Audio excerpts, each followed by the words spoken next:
Welcome. The following is an interview I did with my brother HT. He has a YouTube and Facebook channel called Old Human School, where he teaches young people about pursuing their dreams and making improvements to their lives. You'll find a link to his channels in the interview description. He and I grew up together in Malaysia through the same school system, although at different schools. We both went to university together at the University of Western Australia, and we both did computer science, and our lives diverged after we graduated from university, where he worked and then started his life and family in Singapore, and I stayed in Australia and had my life and then family. So in this interview, we reviewed our lives and what we learned about what we can learn from our life, and about education and things which are actually important now to our children, which we both have. So I hope you enjoy the interview. Okay, for me, maybe as an introduction, I'll just do it very fast. Okay. I graduated in a degree in computer science, information technology, and since graduation, I was in Australia. Then I moved to Singapore, and I started my career in Singapore. So I was part of the government implementing the civil service computerization program in Singapore. That's the e-government, that Singapore is so famous for, the computerization of the government. So I was a big part of that project. I was in Ministry of Education, so doing systems for them. Then after 10 years, so I sort of moved on. I sensed sort of a dream in me to move to a non-profit. So I joined my church, the church that I've been attending, and I became sort of the IT manager there. At the same time, I was doing work with children, so the children's department. So I was the leader over the children's department. So I was there for 12 years before I finally, make that move to what I'm doing right now. So I'm a social entrepreneur, and I basically run a business to fund a non-profit that I set up, to help orphans and refugees. Recently we've been going into works with refugees as well, and to help them, empower them in their education and help them to become, who we feel that God wants them to be. So I think during that transition to become a social entrepreneur, also there's some movement because of COVID and a lot of other things. So I stopped doing the business so much. So I focus more on investment. So I invest more than I focus on my business. So at the same time, I actually have time to do fun projects like what you're doing right now. So I have a YouTube channel called Old Human School, which you were part of a month ago. And I just fill my time with doing things that I love, and I still run my non-profit called Song Kids. And I travel quite a fair bit to all these communities, actually, to look at how we can empower these children. So every day is very different, but I have a routine that I try to do every single day. So I would do my quiet time in the morning, then I will go to the gym. I want to focus more on my health right now, now that we are aging. So I do that. Then I make some videos, and sometimes I have meetings, and my business is not fully folded. So I have other things to follow up as well. So I will do all those things. So it's pretty flexible right now. So I'm in a good place. So that's basically how I spend my day. So every day is different, and every month is different. Every week is different. But you said this is a good place. So you plan to have this for at least the foreseeable future? This is what you like to be pursuing, at least for the next few years? Yes, because this plan was set up like 5 years ago, when I stepped out from my non-profit to come fully from my 9 to 5 to this setup. So it was just recently that that I stepped out. And then my dream at that time was exactly this, okay, having that time freedom to do and to do the work in my nonprofit. So basically, I step out for my nonprofit actually. So yeah, just spending more time giving back to community, to the society. Yeah, I feel that that's, yeah, I'm in a good place that way. Right. Okay. Well, you used the word non-profit quite a few times. Is it but you came from the government, so that's not for profit either. I mean, there's this sense I get from the way you're describing it that there is a type of work that you like to pursue that's certainly non-commercial. How do you see that the for-profit versus non-profit? Why are you in non-profit? Okay, when I say government, I actually was working with corporate. Right. Yeah. Okay, so we were just seconded to a government doing government jobs. So it was all money making. Right. So the time when I stepped out from that and then I joined the church. When I say church, I say non-profit. Okay, so it's the same thing. I was fed up with working with machines, working for people's profit. Yeah. So when I say pursuing my heart, pursuing the non-profit is pursuing something that I feel contributes to society, where the need are the most. So I think since young I have developed sort of that heart. I think God has given me that heart for the underprivileged. And I remember the first time I had my salary, right? So I used my salary to sponsor 2 kids from Africa. So I used that to sponsor World Vision kids. So I think where you spend where you spend your money is where I feel that there's the inclination of where your lifelong passion would be.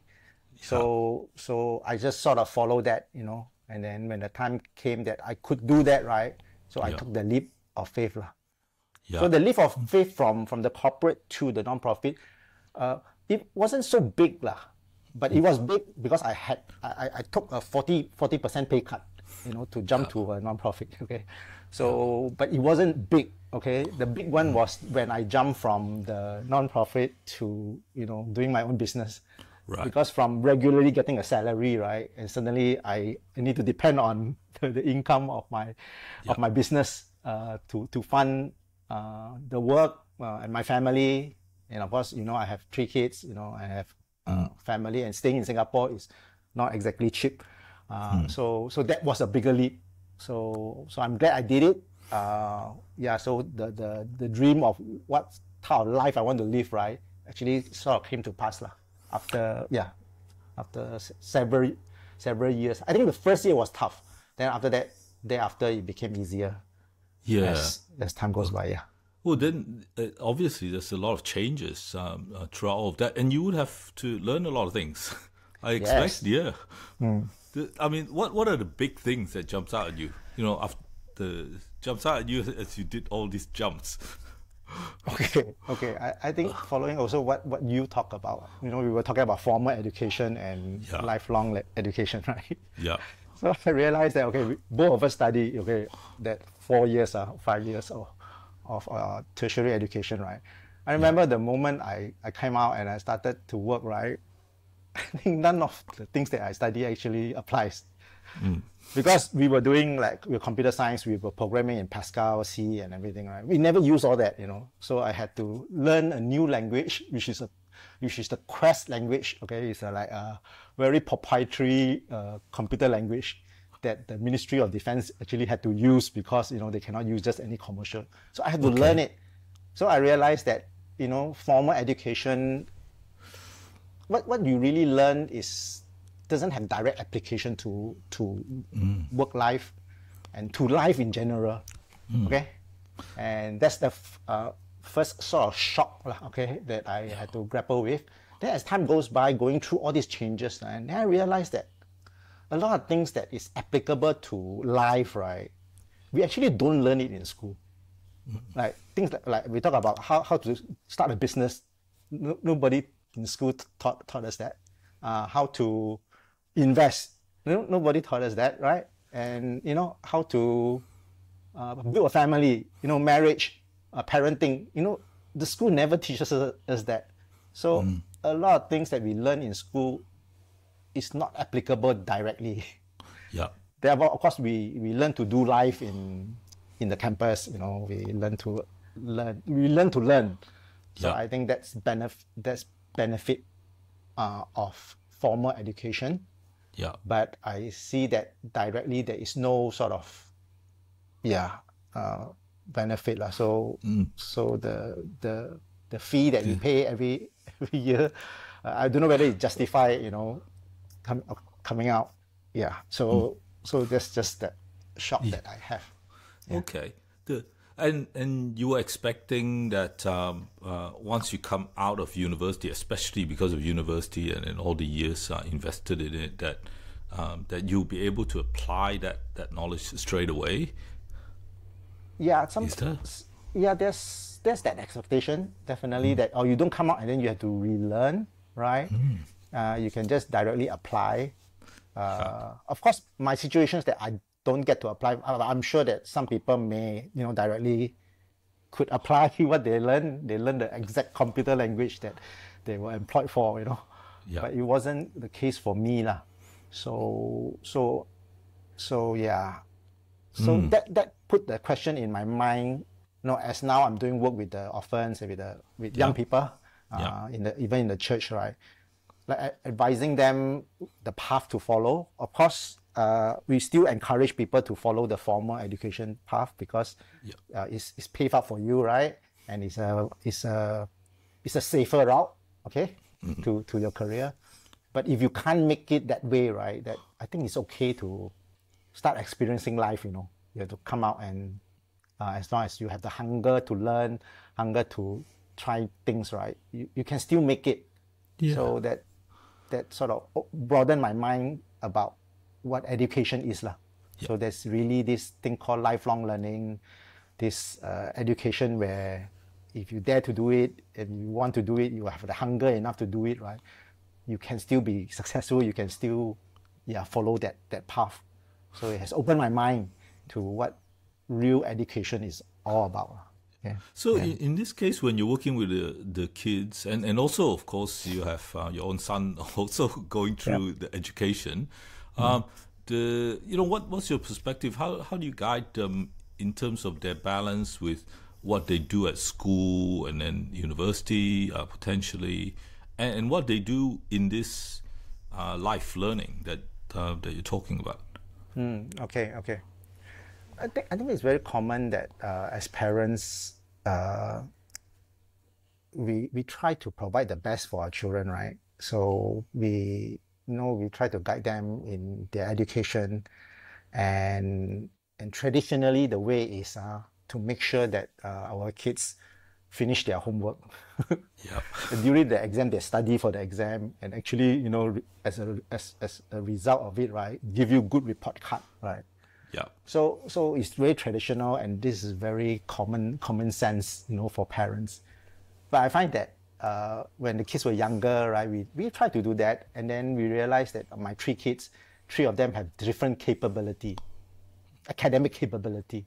So it's very unfair to say that one to keep honoring that one that does well academically, and then the one that is not, right, because of that type of expectation you have of them, right, that you sort of don't favor that. Yeah. So I think since very young, we have realized that different kids got different capability. So like my son is very smart. Okay, he's like you. Okay, he's younger. No. You watch TV and you still get good grades. So he's a type that he gets good grades, right? But I got a second daughter, Missy, that is not that type of smart that she has. Okay, she has smart in other areas. Okay, Yeah. so we learn to encourage her to do things outside school, right? Like she likes baking, right, and then she does well baking, and then when she bakes something good, we encourage her. Yeah. She likes dancing, she was doing Indian dance at that time. Okay, we sent her for classes. something along that line. That learning doesn't have to happen in the classroom. Yeah. So as long as they pass their exam, I think they are fine. Yeah. So much so that right now, right, Macy is now in the university. We never expect her to end up in a university, but she ended up there. And I think it's through encouragement of us for her to excel in other areas, right? That she builds up the courage and the confidence, right, to do well academically as well. She still struggles, but she's hardworking and she still knows that it's not all about academic. Okay, she does well in other areas as well. Yeah. Well, that was my impression. That I thought Mayan may see. So Mayan, of course, is finished. But Mayan's finished, isn't she? Yeah, she just finished this year. So I always thought that Macy is pursuing those things outside, which to me is actually good. But for you, looking at the three of them, all having different paths, you mentioned that Macy is back at the university. How much is she getting from what you see? How much is she getting from the university versus when before and she was more self-directed in the things that she chooses to do? Okay. That's a good question because she is in university right now. And she's I would say struggling because she's not, the results doesn't reflect her struggle. Yeah. But she struggles to just go through this route learning thing because she's studying this course, OT course, occupational therapist. And then in the occupational therapist course, she needs to study biology and the whole human body. Yeah. She's actually studying the human body like a doctor would study. So she always complained that I have to study all this and when I come out, I don't become a doctor. Right. Yep. And it's true. Okay, the OT course is a very tough course and it's very demanding academically. Yeah. And also a lot of interning, a lot of practical, right? So she's struggling.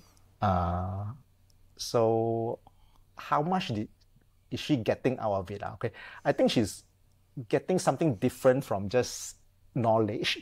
I think she's getting that experience of stress, of going through rigor, having to do something that she doesn't like, to achieve something.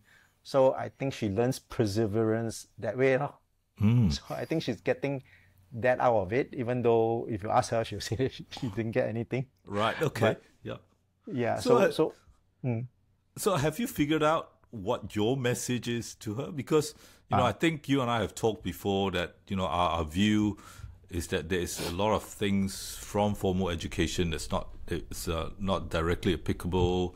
You still have to go through it because the qualification is still so important. Yeah. What is your message to your kids? Mine is still very young, so there's years to before they get there. But your message to them when they are struggling and that a lot of things they learn are not going to be directly applicable. Okay. What do you say to them? Okay. I mean, I can't say. Okay, they are already in the course. Of course, I can't say that. Hey, this is no use. Okay, just get out of the course. I think that would be very unwise and that would be wrong. Okay. Yeah. Okay, the reason why she wants to go into the course because she wants to help people. Yeah. So there's something that that is innate in her, not academic, but really wanting to help people. But she already determined in her mind that her way of helping people is through helping people in the OT, the occupational therapist line. So it's not inconsistent. Okay, I think when they were younger, I say that hey, do what you really love. Do what. I mean, it's okay about academics or not. It's fine. Even you want to be a baker, it's fine. Go for it.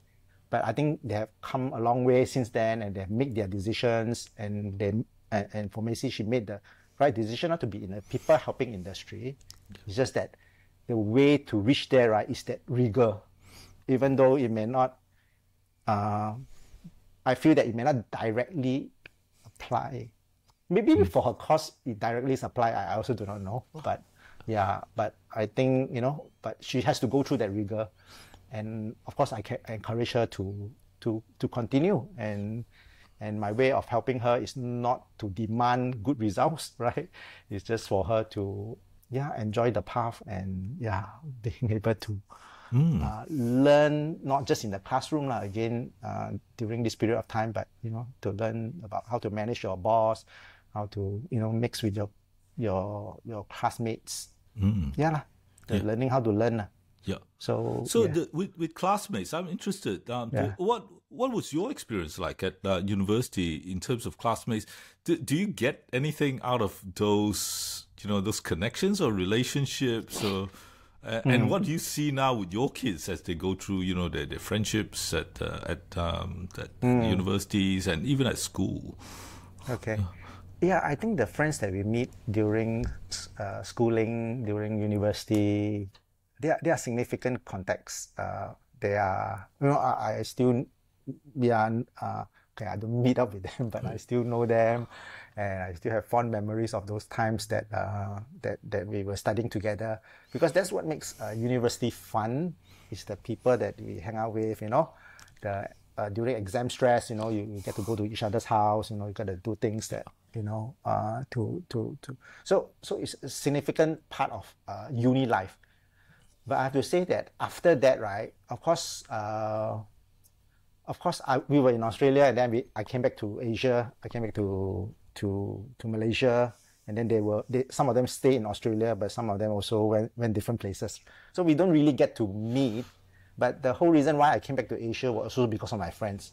So there are a few of them who came back to Asia, but they went to Singapore. Okay. So that's the reason why after I landed back in Malaysia, right, I told parents, that, okay, I want to go to Singapore. Okay. Because really, I told them that technology in Singapore is much more advanced, but deep down in my heart is actually for my friends.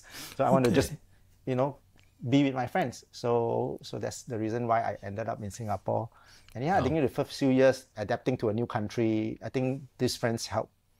And so of course, after a while, now I meet new friends, then I join the church, then I have a church community. So we don't keep in touch with this group of friends anymore, but it's significant. I think the uni days, to have this group of friends and group of support. I remember your group of friends from when you had your wedding, and then I was part of the groom's party and all of that. It was very supportive. I think it was a wonderful group that you have around you. But your experience going through university with these friends that sounds like they're very close, and the sort learning together in a group like that, obviously compared to if you were alone, what was that like? Okay, means studying with the friends. I think most of the time when we were together, we were not really studying. Okay, we were just as any teenager, right? It's just the social, the friendship.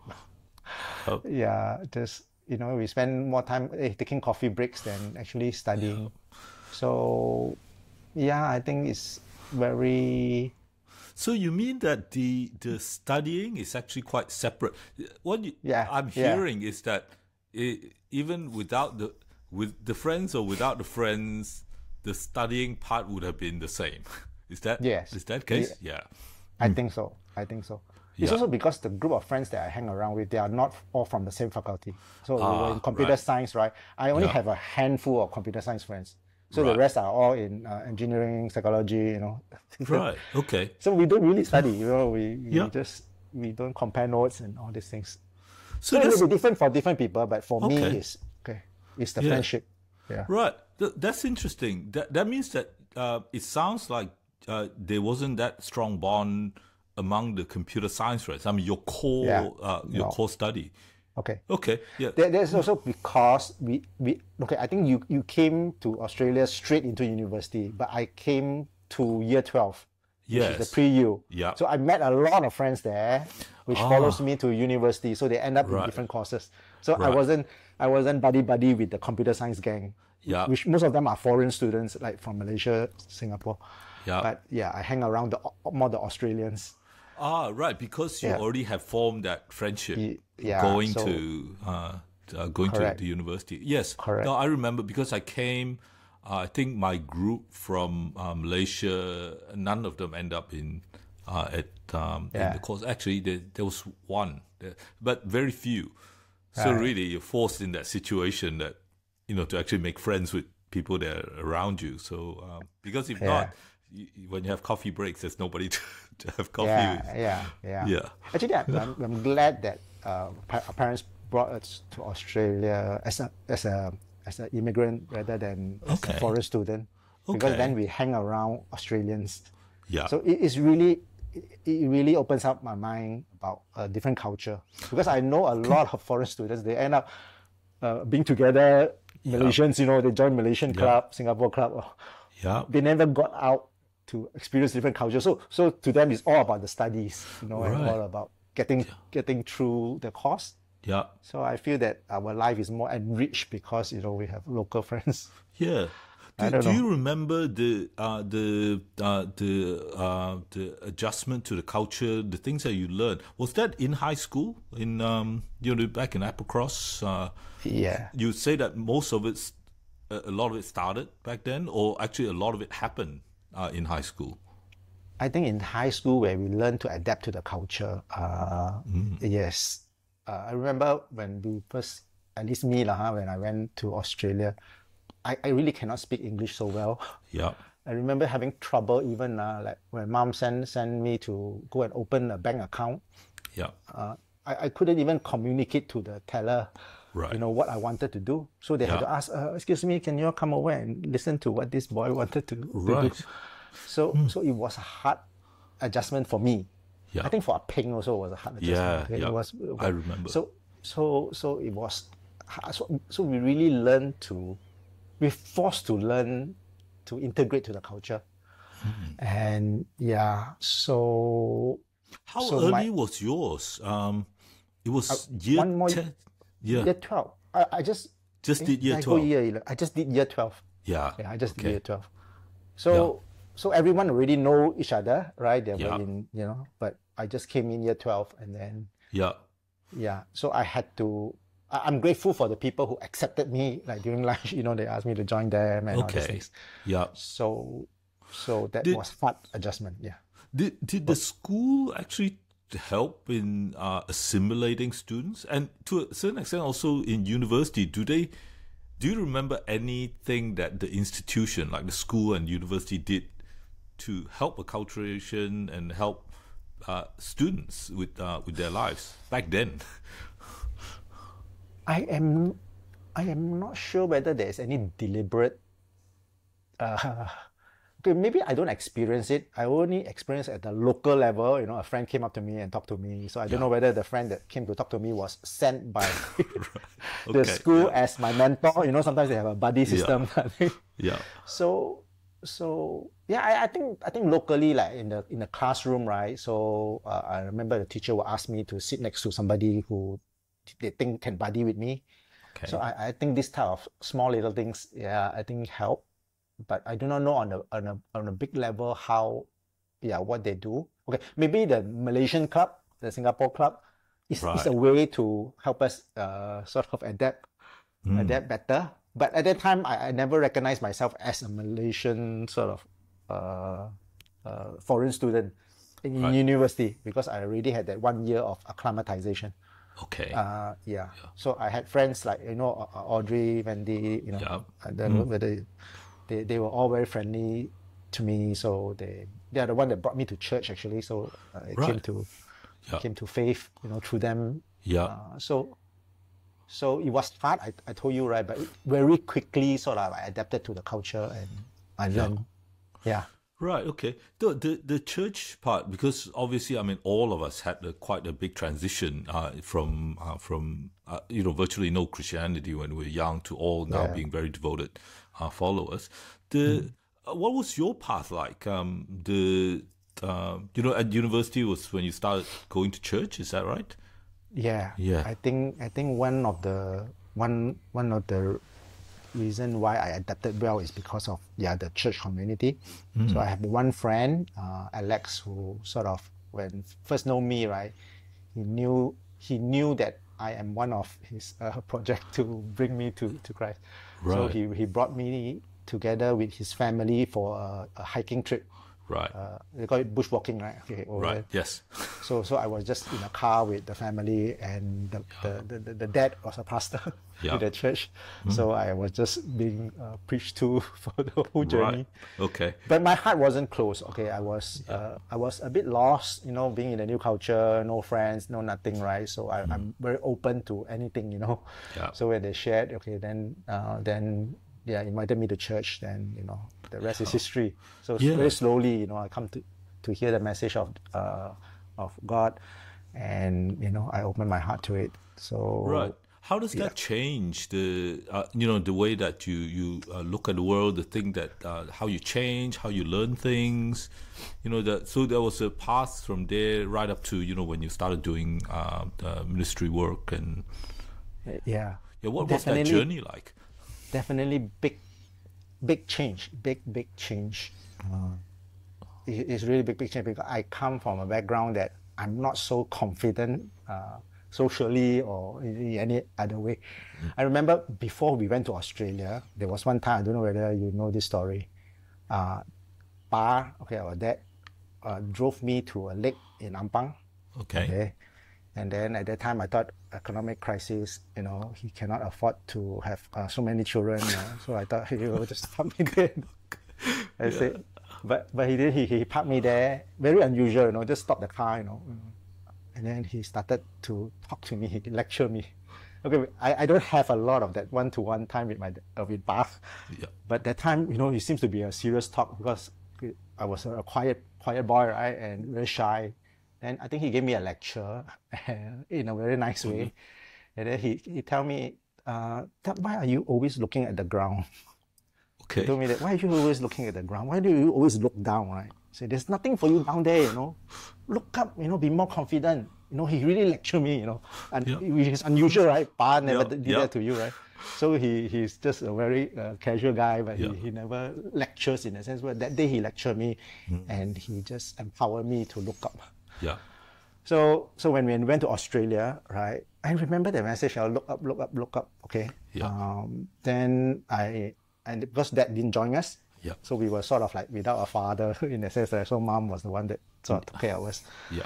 And then I remember when I went to the church, I got this idea about Jesus as my father, God as my father. So I finally realized what that meant about looking up, okay? Yeah. So maybe God has prepared my dad to tell me to look up, right? Because there is your sort of spiritual father that will help you and they will make you confident, okay? Yeah. So you can't be confident on your own. So faith is very important to me because I think it is through God that gave me the confidence to face a lot of issues that I faced when I was a teenager, okay? Every teenager are shy, quiet, and want to, So I remember the winter nights were the hardest, right? Because it was so cold and all these things. Sometimes you don't feel like waking up, You also have these suicidal thoughts, okay? Why am I here, type of thing. So after I know God, right, I sort of know the purpose why he. So I think the rest is history. So I got very devoted. So when I went back to Singapore, so I joined this church that really know how to disciple somebody. So they discipled me and then gave me the whole picture about missions, about sort of incorporated life. So that helped me a lot. So that give me a lot of stability. I'm still quiet and shy, but I'm more gung-ho now. I'm more thick-skinned. I would do things that, it doesn't matter what other people think, but I know God wants me to do it. Right, okay. So that part that you learned, it's interesting. The way I noticed, then your relationship with Appa, in terms of his journey into with God and with Christ, and especially reaching the end. Can you tell me your recollection of that?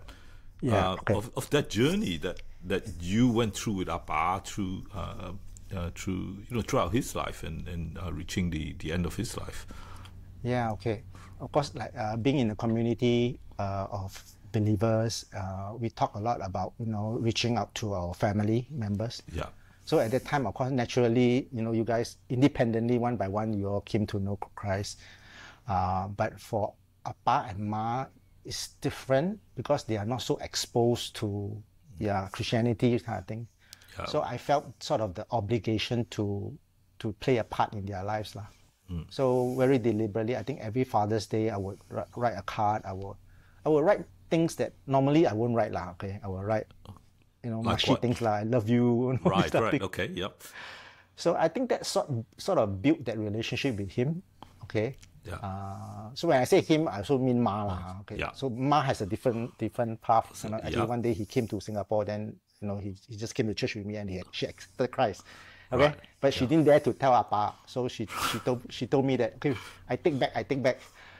I will wait until Appa accept Christ, right? Then I will accept Christ. Right. I will admit that but she believes. So I Okay. know I don't have to work on mom, but I have to work on dad. Okay. So I do deliberately come back often to Malaysia to visit. So I think that's where the relationship developed a bit more. But I think the point that actually was very that very significant in his journey to come to know Christ is this. You remember the time we went to visit you, Pa, Ma, and me. Baptism, yeah, but baptism, Christian baptism. Yeah. So of course, that time I already stepped out from my 9 to 5 job. I become a social entrepreneur. I'm more flexible. So it's also time I felt that very deliberate. I need to spend more time with Pa and Pa. So I brought them together, to come and visit you all. And then I remember that trip. I want to share with Dad about Jesus because I know his time. He's getting old, okay. There's not much time left, lah. So, but I delayed, I couldn't say it, until the plane landed in KL. Yeah. Okay. Then I know, okay, it's now or never because he was sitting next to me. So I did turn to him and I said, Pa, I want to share with you something about, about God, about Christ. I know you know the message, okay? What is stopping you from accepting and believing, okay? So he actually opened up and shared with me. It's all about tradition because the Christian tradition is very different from a Chinese tradition, right? So in order for him to accept Jesus, right, it's not just the word, or just the belief, you have to culturally change, And then he felt that it was very troublesome to do it. And then he said, after so long already, what difference does it make? But he said that he never say that he rejects it, right? But he says that it's very hard for me to become a Christian. So I just leave it at that. I told him that to open his heart, to talk to God and to be prayerful lah. Yeah. So he never accepted Christ then. Okay. Then fast forward, I think 1 year later, 2 years later, all of us were called in the hospital bed, right? That was admitted. So we knew that the time has come that he will not be with us for a while because it was cancer, right? Yeah. And we know that in the hospital was the time that was the only chance that I can to follow up the question that I asked him on the plane. So I thank God that we had the conversation on the plane. So I remember the night before he passed away, right? He was there. I was alone with him, together with Fan Jin, her brother-in-law, right? Pink's husband, and just two of us, So I brought that up again. I said, Pa, you remember 1 year ago, I told you about this. Then I shared with him that I'm not saying that you won't make it, okay? I'm just saying that, okay, if anything happens, right, do you want, I really want the family to be together, okay? And I think that you do too, okay? And because all of us are Christians already, I think the whole family, okay? So then, why don't you make that decision right now lah, to, accept Jesus into your heart, lah, right? What do you have to lose, okay? Anyway, you're a free thinker, you don't believe. But if there is a God, right, then you have everything to gain by accepting Jesus. Okay, so I think that's when he knew that his time was up also. So he said the sinner's prayer. Yeah. And Fan Jin helped. So that's how he actually came to know God. Yeah. Okay, I know it's a true decision because the year before, right, he never rejected it. He never actually believed in the Taoist gods. Yeah. Right? He believed in this God. Yeah. So that's how it gave me the confidence that even when he passed away, right? Okay, he's in heaven, and one day we will see him again. Yeah. So that's No, the story. Yeah. So it was a long journey. I think, since the day I came to know Christ, and the Father Day letters and all these things. Yeah. Well, let's then go back to what do you remember about childhood with under Appa and Amma? What was the main things that you learned throughout that time? Okay. I think we learn. Okay, Pa and Ma are not verbal people, right? Yeah. Okay. They don't teach you lessons just saying it out. But I think it's through their lives that I learn a lot. I think both Pa and Ma are my hero. That being the man that he is, hardworking, provides for the family. So I learned about his lifelong learning thing. Okay, all of us know how he in his old age, right? He still picks up the computer. He dabbles with applications. He will go upgrade himself lah. Okay. Yeah. So he didn't just retire, right? But he took up a troop, right, to teach them how to sing. Yeah. Even though he was just learning how to sing, right? So all this, I think the gung ho-ness, right, I actually learned from him, to be out there lah, right? And of course, his one and only lecture that he gave me, right, to look up, right, always stays with me. So I'm looking up. Okay, when I look at God, right, I also look at the example that God has given to me through my father, to Pa. So I'm very grateful that Pa teaches us lifelong learning. Yeah. Do you actually consciously try to pass all of that to your three kids? The same style, or does it just come through because that's how we're made up? That's how we're made. Okay. I think when the kids are younger, it's easier because like I will read Bible story to them. I think we have that personal time, so we can actually deliberately say something. But as they grow older, right, it becomes not so cool to do it. So they develop their own sort of relationship with God. So I find it harder to this is wisdom. Okay. Yeah. Yeah. So what I do is what you see me do a lot lah. Okay, I post a lot online, social media. Okay, of course I don't post it deliberately for my children to consume, right? But I know they are doing it. Like I started this video thing, right? I think they listen occasionally lah, right? Okay, so that's I think in my conversation with you last time, right, we talk about doing something like that, more to pass on sort of the information to our next generation, right?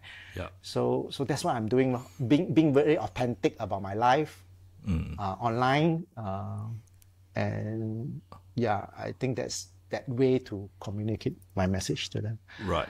Yeah.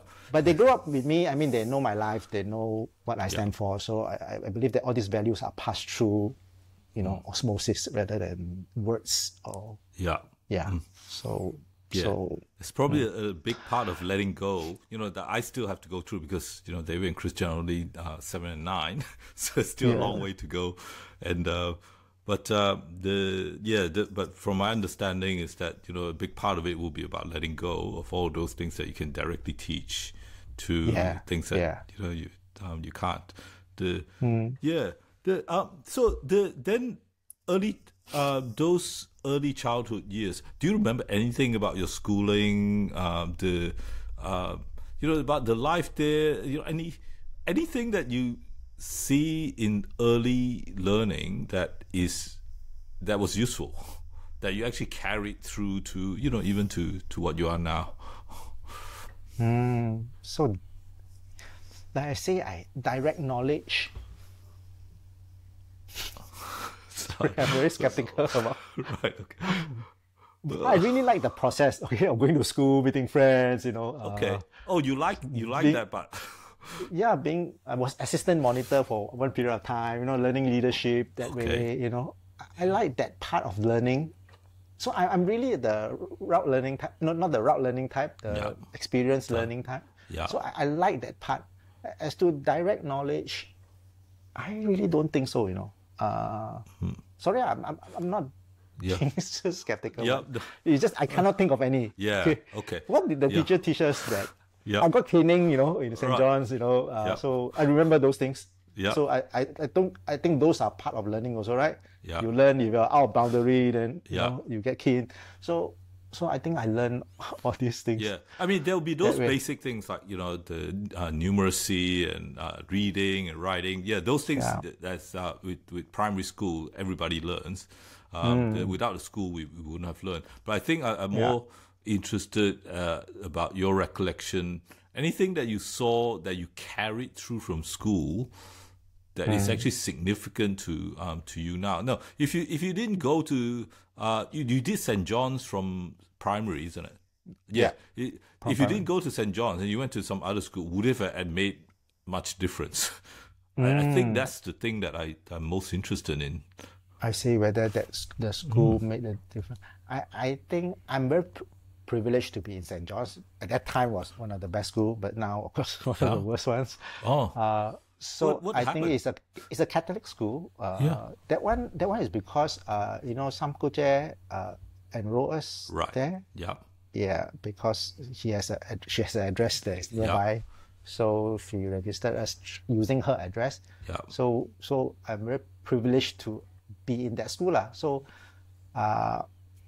met a lot of good friends. I think that some of them are influential people right now. So I think the friendship sort of supported me, my character, the outlook in life. Yeah. Yeah. So let's say if I were to be in a neighborhood school, okay, they have made a difference. Maybe the type of friends I meet will be different. Okay. Yeah. So I think being in St. John's maybe helped me to also dare to one day come to a new country and stay, be more global minded, I think. Okay. Well, in what sense? Can you explain? Because St. John's was run by Catholic priests, Catholic principals, right? Okay. So they are mission school, okay? They can call it mission school. So they were started. So maybe that exposed me to God, okay, in a very subtle way. Okay. And the friends, like I say, the friends I meet, some of them are like the sons of Dato.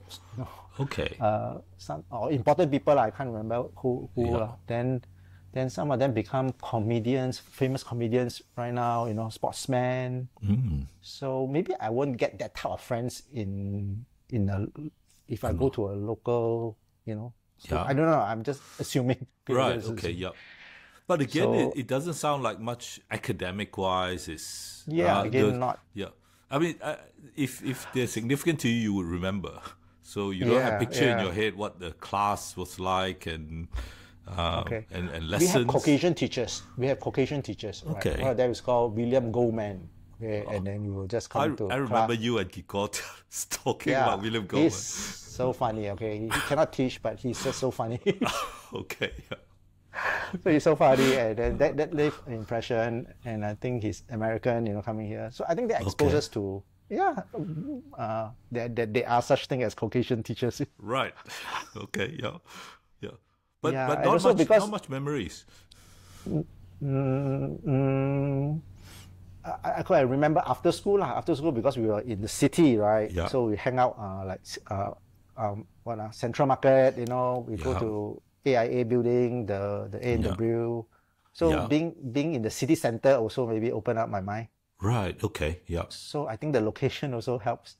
Yeah. So I'm really saying a lot of things that outside the education. Also, yeah. Yeah. So I remember all those things. Those are very rich. Yeah. Yeah.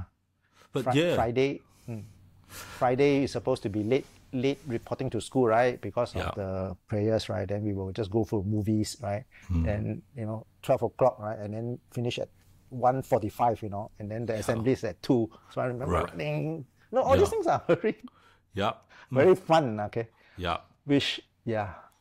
Right. Okay. Which I'm not sure. Yeah. Nowadays that kids get to do all these things. Yeah. Maybe in Singapore not so much because so structured, right? I think people don't play truant and they don't have all these things. Yeah. No, think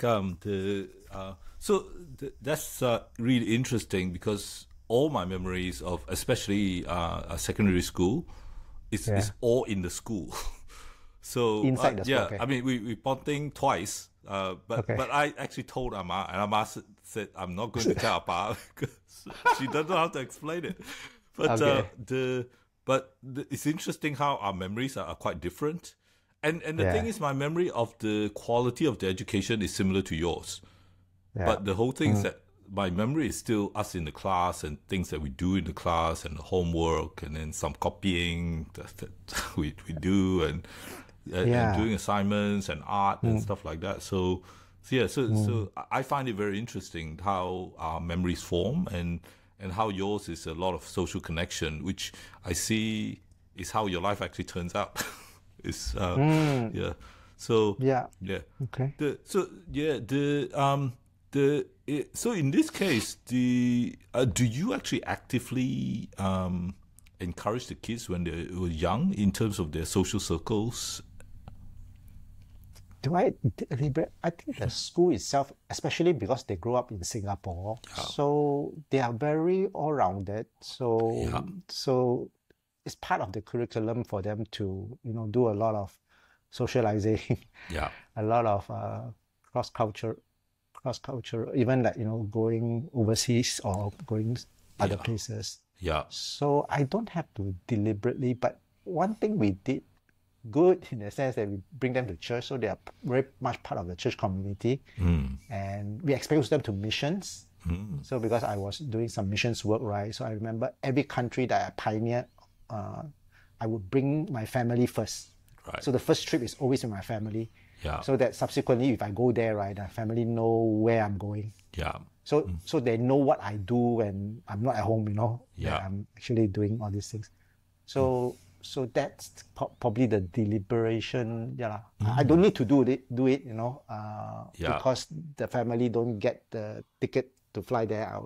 I get it. So we have to Right. pay for the ticket. So that's something that, yeah, we deliberately do. Right. Okay. Yeah. The Yeah. one thing I want to ask, you mentioned a few times now, things that you learn in life, like family, but more than that, the word you used, gung ho, to Yeah. actually go out and get things, the business that you're doing, the social enterprise, working with people. Do you see that your kids, when they're going through it, have a lot more of those opportunities to learn that way, to actually do things, to create things, compared to when we were going through our education? I think definitely. I think time also have changed so much, right? That, like kids get to travel so much more often. Now, like my kids go to JB on their own. Okay. Chun Han just travel back to KL on his own once. Yeah. And I think it's just because of the time now. Everything is so accessible and so convenient, right? I think they will get all this opportunity to do, yeah, what I got to do. Okay. Yeah. Yeah, yeah. So not so much my parenting lah. I think just school, society, and even the academic system right now, right, sends people overseas for interns and all these things. Right. So I Okay. think the challenge is more because there's so much of this and then so convenient and there's so much more distraction. Yeah. So sometimes you worry about what they learn, Yeah. you know what I mean? What they're exposed to. Are they Yeah. exposed to those things too early? So I think that's more the concern lah. Okay. Well, can you elaborate on that? What are Okay, the distractions? maybe last time if okay, Appa Ma let us go or like give you permission to ponting kind of thing. Right? Yeah. Maybe the option of what we can do is narrower, but Yeah. right now there's so much more like vices. Yeah. You can have access to I don't know, maybe drugs, maybe vapes and bad influences. Pornography is so much more easily available. Yeah. Yeah, when you go to other countries, right? Now your information about the other country is so available. You know, if you really want to do something bad, you can. Okay. Like you want to make a bomb, you can actually Google how to make a bomb. Yeah. But last time you can't. Yeah. So that's what I mean by with technology, with open world globalization, right? I think the wisest also come forth in the same way. So of course now my children are older. What I'm saying is that when they were growing up, there's this concern. Like they're going school trips, right? They're going to Vietnam on their own without parents. Yeah. That last time we don't have that time, right? Our parents don't have to worry about those type of things, but now maybe we do. Right. So that's what I mean. With the open world, there's more opportunity for, seeing bad. Yeah. Maybe that's just the overprotective side of me. Do you think they learn more with all this information and all this access? Okay, I think they do if they have a system of doing mind mapping or just the theory of learning, whatever.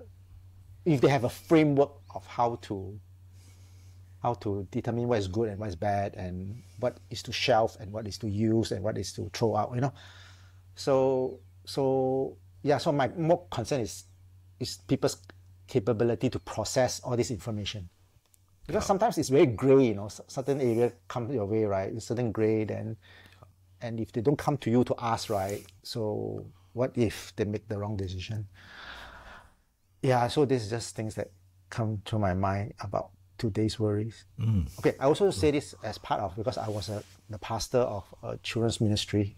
So I think parents come to me sometimes like, kids are exposed to different things, right? What do they do? How should they do it? Should they, at that point was internet, right? Should they give children access to internet? Should they give them a phone and all these things? So it's really tough questions. Yeah. Okay. Well, I'll ask one last question. So from where you are now, all the things that you've learned, what is the big thing? Is there a big thing that you feel that you still like to learn and actually hope to achieve in the next 5 years, 10 years, or from now to when you leave? Okay. The world. What are the big things that you actually want to learn? Want to learn? Okay. I think the reason why I step out of my 9 to 5 to do what I'm doing right now is because of the purpose I have, right? To empower orphans, to give back to the kids that never had opportunity that we had. Okay, someone provided for us in our education, in seeing us succeed in life, I think. So I want to continue my work with Song Kids, the nonprofit that I started. So we have a goal of reaching 100 students. Okay, we want to sponsor 100. So we have done 6 right now, and there's a long way to go lah. So we don't have a lot of time. Okay, I'm already 52. So I wish to learn how to build up this nonprofit such a way that is effective. Okay, I'm not there yet. I think I'm very far behind. I'm just doing it in a very organic way, but I want to learn how to sort of structure a nonprofit and then scale it and to do the work beyond myself. I think I have other people coming along. So that's my goal. I like the YouTube channel thing. So I feel that that's part of that, because I'm also educating the orphans and the refugees in the channel. So they are all listening in. Learning to do this new way of reaching out to people, which is videos and and what we are doing even right now. Right. Okay. So there's still a lot to learn. I am very excited. I think like with AI coming out, ChatGPT, all this. I enjoy that the good side of technology. Right. Okay. Yeah. While we learn to navigate the bad side. Yeah. No, I see what you do on YouTube. I follow every one of your videos that comes out, and it's actually a pleasure just watching you. And I think you hit a certain stage when there's enough content, and then the adoption curve would skyrocket. So So anyway, it's a pleasure talking to you, as always. So I'm sure we'll catch up again very soon, because we have so many other. Thank you for doing this. Okay. Yeah, Yeah. I've done interview others, but I think not many people have interviewed me, so I Right. also don't know whether what I say will help. But Yeah. let's see what comes out of this. All right, you're gonna do some editing and all. Yeah. Yeah.